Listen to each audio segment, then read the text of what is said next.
good evenings. You are watching the News Gossip, and I have two news stories to discuss here in my newsroom. First one is New Education Policy 2020, and second one is why the villagers are making the plans to boycott the parliamentary elections 2024. So okay, don't go anywhere because you must be thinking exactly what I'm saying today. आज के लिए हम पहले बात कर रहे हैं नई शिक्षा नीति 2020 जो पूरे केंद्रीय विद्यालयों में लागू हुई थी, और शिक्षा को लेकर के सरकारें काफ़ी प्रयासरत हैं, और उसमें टाइम टू टाइम जो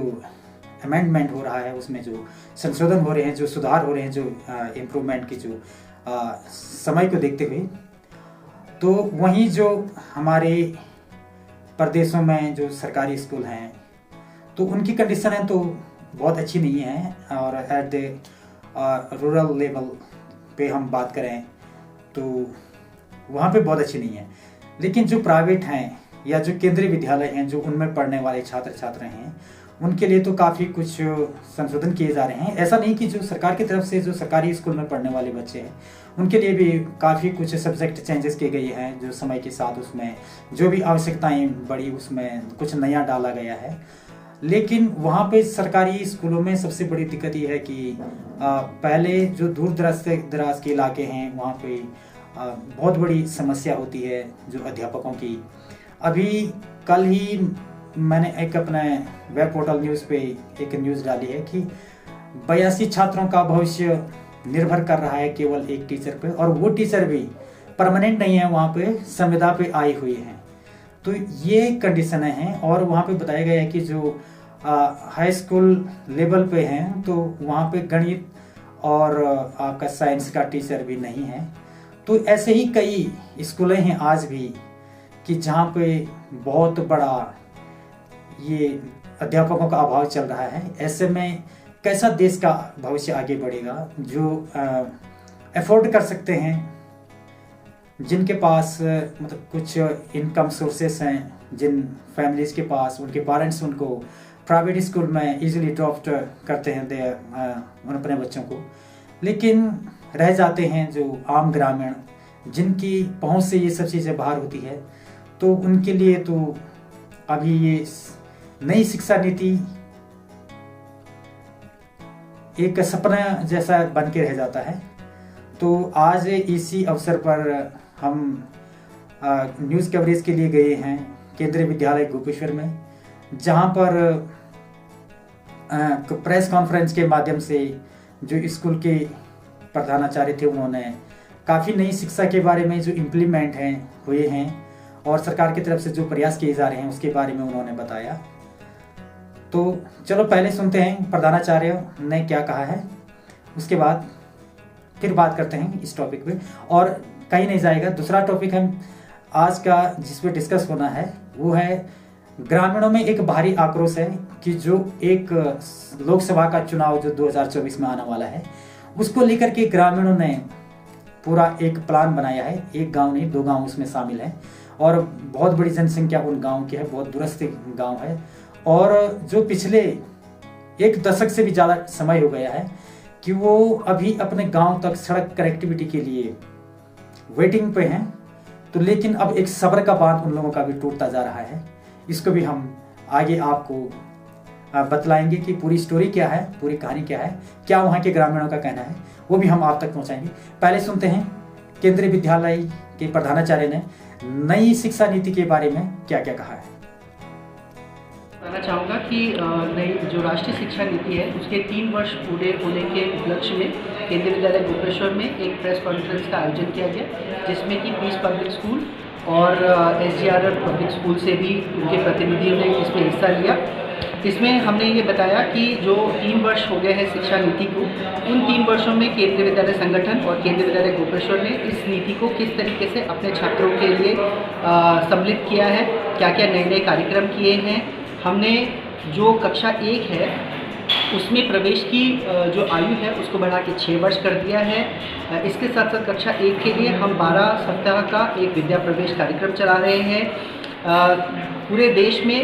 500 ऐसे विद्यालय, केंद्रीय विद्यालय स्थापित हो चुके हैं जिसमें कि बाल वाटिका 3 चल रही हैं। उनमें से 50 ऐसे केंद्रीय विद्यालय जिसमें बाल वाटिका 1, 2 और 3 का आयोजन किया जा रहा है। बच्चों के सर्वांगीण विकास के लिए अलग अलग तरह की ट्रेनिंग्स कराई जा रही हैं टीचर्स को, जिसमें आर्ट इंटीग्रेशन, स्पोर्ट्स इंटीग्रेशन और साथ साथ जो म्यूज़िक इंटीग्रेटेड है उसको ट्रेनिंग की जा रही है। तो ये थे केंद्रीय विद्यालय के प्रधानाचार्य जिन्हें आपने सुना, और उन्होंने काफ़ी कुछ बताया है उसमें कि जो बच्चों के भविष्य के लिए जो शिक्षा में इम्प्रूवमेंट किया जा रहा है। और जैसे हम अभी बात करते हैं कि अभी इसमें भी जो प्राइवेट स्कूल हैं जहाँ पे हाईली जो फीसेस होते हैं वो रखी जाती हैं, तो एक आम आदमी जो एक अनएम्प्लॉयमेंट बैकग्राउंड से आते हैं जो तो वो इस चीज़ को अफोर्ड नहीं कर पाते हैं, वो मजबूर हो जाते हैं कि अपने बच्चों को अपने ही गांव में जो सरकारी स्कूल हैं उनमें एडमिशन कराने के लिए। और दूसरा सबसे बड़ा कारण ये है होता है कि जो गार्जियन जिनके बच्चे अगर यदि वो कुछ मैनेज करके अगर बच्चों को आगे पढ़ाने के भी सोचते हैं, तो सबसे बड़ा अहम रोल होता है कि एक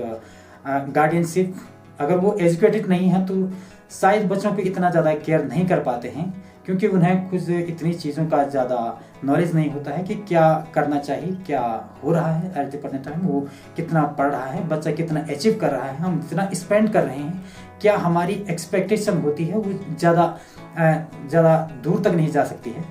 तो अभी हम बात करते हैं कि जो हमारा एजुकेशन सिस्टम है उसमें अगर आप देखेंगे सरकार की तरफ से जो सरकारी स्कूलें हैं उनके लिए भी सब्जेक्टिव बेसिस को काफ़ी इम्प्रूव किया गया है। जैसे एक टाइम था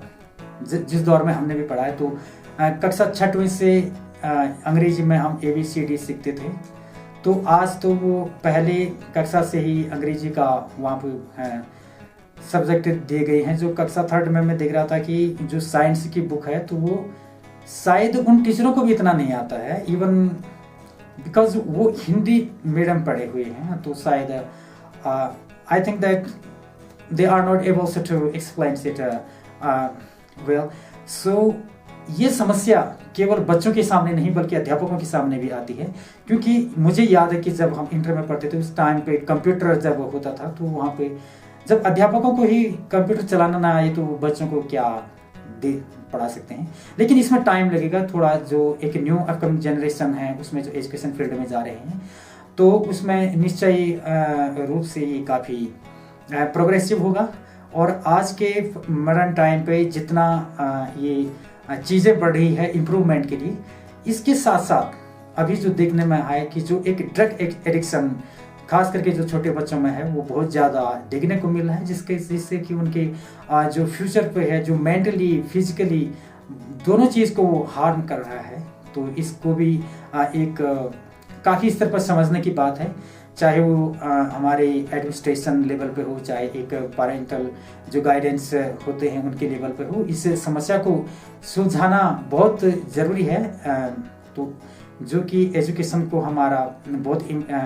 अफेक्ट कर रहा है। दूसरा ये है कि एक सोशल मीडिया का जो आपके समय में दौर है, तो जितना ये सोशल मीडिया पे कई सारे जो हम देखते हैं, तो ये एक मेंटली कहीं ना कहीं वो दूसरी डायरेक्शन में उनकी सोच को ले जाता है। तो ये भी एक रिस्पॉन्सिबल है, बहुत बड़ा फैक्ट है कि जो बच्चों के करियर में जो एक ऑब्स्टिकल पैदा कर रहा है, अड़चन पैदा कर रहा है। तो अभी हम देखें तो इसमें कई सारी खामियाबी मिलती है, लेकिन सरकार की ओर जो प्रयास है वो काफ़ी बेहतर किया जा रहा है। और जो नई शिक्षा नीति लागू हुई है उससे एक काफ़ी एक्सपेक्टेशन बनता है कि जो पूरे ऑल ओवर इंडिया पे जो इसमें इंग्लिश सब्जेक्ट को, इंग्लिश मीडियम को इसमें ज़्यादा एम्फेसाइज किया गया है, तो इसका एक स्कोप भी है कि as being a global language, so that's why the government also goings to emphasise on this topics very deeply. होता क्या है कि जब हम कभी पढ़ लिख के जितने भी बच्चे हैं वो अब्रॉड जाते हैं, इवन जो हमारे ही देश में आप दिल्ली या अदर प्लेसेस पे इन प्राइवेट फील्ड मस्टली, तो वहाँ पे बहुत एक मैंडेटरी है इंग्लिश का नॉलेज होना। तो इस बात को मद्देनजर रखते हुए, क्योंकि जैसे अब आज के टाइम पे जो भारत से जो लोग हैं वो टेक्निकल जो अपना डिप्लोमा करके बाहर के देशों में जाते हैं, तो वहाँ पे उन्हें किसी भी प्रकार का जो भाषा को लेकर के ज़्यादा डिफिकल्टीज फेस नहीं करना पड़ता है। तो इसका एक मेन रीज़न ये भी है कि इसको दूसरी स्टोरी की तरफ, ये एक कहानी है, बहुत दूरस्थ इलाका है जो विकास खंड दसोली का पाणा ईरानी। यहाँ पर 2009 से मोटर मार्ग के लिए काम शुरू हुआ था, लेकिन आज 2023 तक ये 32 किलोमीटर का बनना था। और इसमें एक झींझी एक नदी आती है वहाँ पे, तो उस पर एक पुल बनना था, लेकिन उस पर तो आज तक कुछ काम ही नहीं हुआ है। इसको लेकर के ग्रामीणों में बहुत बड़ा आक्रोश है। उन्होंने कई बार शासन प्रशासन मंत्रियों को, जितने क्षेत्रीय प्रतिनिधि थे, उनके माध्यम से अवगत कराते कराते और चिल्लाते चिल्लाते उस पर धरना भी बैठे हैं, कई वक्त उन्होंने आंदोलन भी किए हैं, लेकिन अभी तक उनकी समस्या जस की तस बनी हुई है। और वो लगातार सोशल मीडिया के माध्यम से, जैसे फेसबुक प्लेटफॉर्म, जितना भी उनको माध्यम मिला है, जितने भी व्हाट्सएप ग्रुप हैं उनके, तो उस पर एक मुहिम उन्होंने चलाई हुई है, जितने भी यूथ हैं, जितने भी विलेजर्स हैं, कि हम इस बार 2024 का जो चुनाव होगा उसका बहिष्कार करेंगे। हम जो एक लोकसभा का चुनाव होगा, क्योंकि जनता एक यही उनके हाथ में राइट्स है।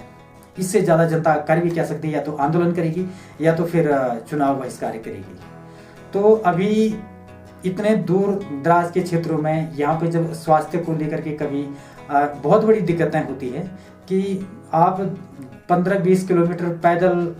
जब आना जाना होता है, खास करके चौमास के दिनों में जब सड़कें अच्छी नहीं होती है, तो इससे पूरा जनजीवन आज भी इस आज़ादी के हम एक सेंचुरी के करीब जा रहे हैं। तो यहाँ पर एक कंडीशन, एक विरोधाभास जैसे बनता है कि हम ये इनका जीवन अभी भी किस दिशा में है, और इतने विकास की जो एक हर सरकारें दावा कर रही है, तो धरातल पर वो कितना पहुंच पा रहा है और किस प्रकार से उसका इम्प्लीमेंटेशन हो रहा है, ये चीज़ें देखने की बात है। और इससे पहले वहाँ पर कि जो क्षेत्रवासियों का जो कहना है कि हमने भारतीय जनता पार्टी को भी पूरा समय दिया, 5 साल तक उनको पूरे डबल इंजन की सरकार किया। उनके जो क्षेत्र उससे नीचे स्तर के क्षेत्रीय जनप्रतिनिधि थे वो भी भारतीय जनता पार्टी से रही। उसके बाद जो रिसेंटली का एक असेंबली इलेक्शन आया, तो उसमें फिर कांग्रेस के कुछ प्रतिनिधियों ने कहा, या जो क्षेत्रीय लोग थे वो उग गए कि यार इन्होंने 5 साल में कुछ नहीं किया, तो उन्होंने फिर कांग्रेस पार्टी के जो MLA के लिए वहाँ पे थे, तो उन्होंने फिर उन्हें वोट किया। तो जब कांग्रेस पार्टी का विधायक बना, तो जब तक चुनाव था वो शायद क्षेत्र भ्रमण पर गई और लोगों से वादा किया कि मैं ही केवल एक ऐसा व्यक्ति हूं जो आपको सड़क दे सकता हूं, लेकिन चुनाव जैसा ही उन्होंने जीता है, तो शायद वो उस क्षेत्र में दोबारा कभी दिखे भी नहीं। तो इस बात को लेकर के अभी जो ग्रामीणों में बहुत बड़ा आक्रोश चल रहा है। तो हम थोड़ा आपको एक झलक वो भी सुना देते हैं कि वहाँ की जो पूरा महिला समूह है गांव का, वो किस प्रकार से इस बार एक नारेबाजी कर रहे हैं। थोड़ा एक झलक आप भी सुनाएं।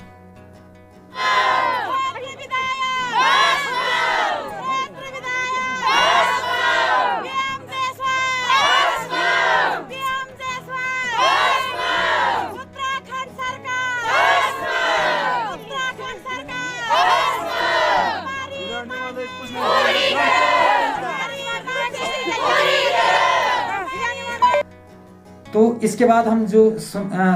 ले चलते हैं आपको जो वहाँ के क्षेत्र पंचायत के सदस्य हैं, जो पाणा और ईरानी और झींझी 3 ग्राम सभाएं इसमें, और उन्होंने क्या कहा है अपनी समस्या को लेकर के,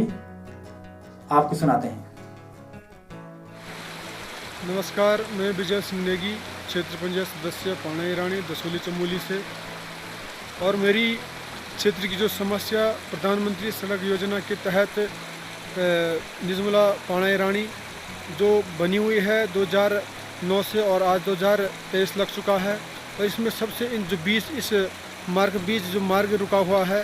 झींझी पुल नामक स्थान पर और पाणा तक सड़क न पहुँचाने पर, और ग्रामीणों के द्वारा कई बार आंदोलन भी कर चुके हैं, और फिर भी अभी तक सड़क से ग्रामीण वंचित हैं और ग्रामीणों का एक ही लक्ष्य 2024 चुनाव बहिष्कार और इसके बीच में PM जयसवाल कार्यालय पर तालाबंदी। और मैं विजय सिंह नेगी। ये था क्षेत्रीय विकास के संबंध में लोगों की कुछ जो एंगर, और अगला कार्यक्रम होगा हम उसमें कोशिश करेंगे कि इसी न्यूज़ स्टोरी पे हम फिर एक छोटा सा डिबेट रखेंगे। और तब तक के लिए आज्ञा दीजिए, नमस्कार।